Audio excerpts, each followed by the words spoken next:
Daughter made a dark humor video about our son's death and told us it was her way to grieve and cope, that we need to move on and stop taking our grief out on her. My son died 7 months ago in a car accident. The other driver was speeding and weaving in and out of traffic like a maniac on the highway, ultimately hitting my baby boy. The driver died on impact, but he died 6 hours later in the hospital due to his injuries. My husband and I attend individual therapy as well as marriage counseling. It's been extremely hard for both of us, but we have made considerable progress given the circumstances. We begged our daughter to get therapy and go to family counseling with us, but she refused. The therapist gave us a list of warning signs to look out for, and she seemed to be coping well with the loss. We decided to let her grieve in her own way. The issue is my husband discovered a video my daughter made that went viral on TikTok. It was reposted by another account. It was a dark humor video. Before and after getting my driver's license, which was his school picture and then a picture of his gravestone and totaled car. The 3,000 plus comments were extremely messed up and had similar jokes. We found her account, which had more than one video like this. Us Then versus Now, which had a baby photo of them and then cut to a selfie of her next to his hospital bed before he died. There were, in total, 5 different posts similar to this. Each one was similarly more disgusting. My husband was inconsolable. He had a severe mental breakdown. I had to take him to the ER so he could be sedated and given fluids due to his vomiting and hyperventilating. I confronted my daughter, who defended herself, saying she uses these videos to cope with his death. That dark humor is the way she grieves. I could barely look at her. I told her to pack her things and stay with her grandparents. She was angry and said we both needed to move the FK on and stop taking our grief out on her. It's been 2 weeks, and my husband doesn't want to be anywhere near our daughter anytime soon. I can't say I disagree. It's been a giant 10 steps back for both of our grieving processes. Our daughter's absence was supposed to be temporary, but my husband and I think it's time for her to move into an off-campus student apartment to give us all some space and establish boundaries.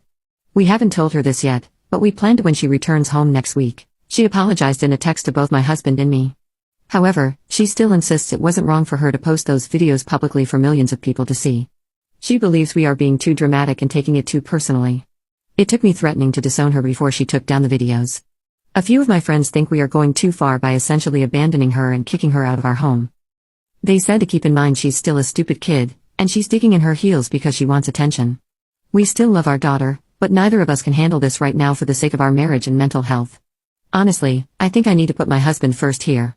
And if that means she needs to leave, then I'll do that for him. Plus, she's 19, so it's not like she's a child.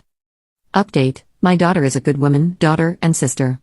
She loved and cherished her brother deeply, and I know in my heart that it was never her intention to make light of his death, nor would she ever intentionally hurt her father, myself, or anyone. It's been an emotionally exhausting and draining last few hours for both my family and me. I called my daughter on the phone. I asked her why she posted those videos. She said she was just hurting. We were quiet for a while. Her voice broke when she asked if her dad and I still loved her. I failed my daughter. I failed her. What she needed was a mother who gave unconditional love, support, and protection. She needed her mom. I was too stupid, selfish, and angry to see she was hurting more deeply than any of us. We lost our son, but she had lost her brother. We needed her to be the strong, mature daughter for her broken parents. The brave one. The one to shoulder our pain.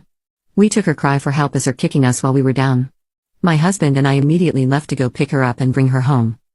What I saw was a broken little girl needing her mom and dad, not the pathological monster our grief painted her as. She had visible bags under her eyes and had lost a lot of weight.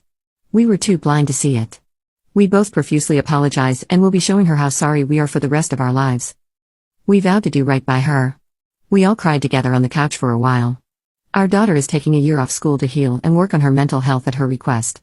She also agreed to attend weekly therapy. She will be home with us. We will also be seeing a family therapist. My husband is seeking medication to get a handle on his panic attacks. I signed up for a grief support group specifically for mothers. This is all just a start for a very long and difficult journey ahead of us.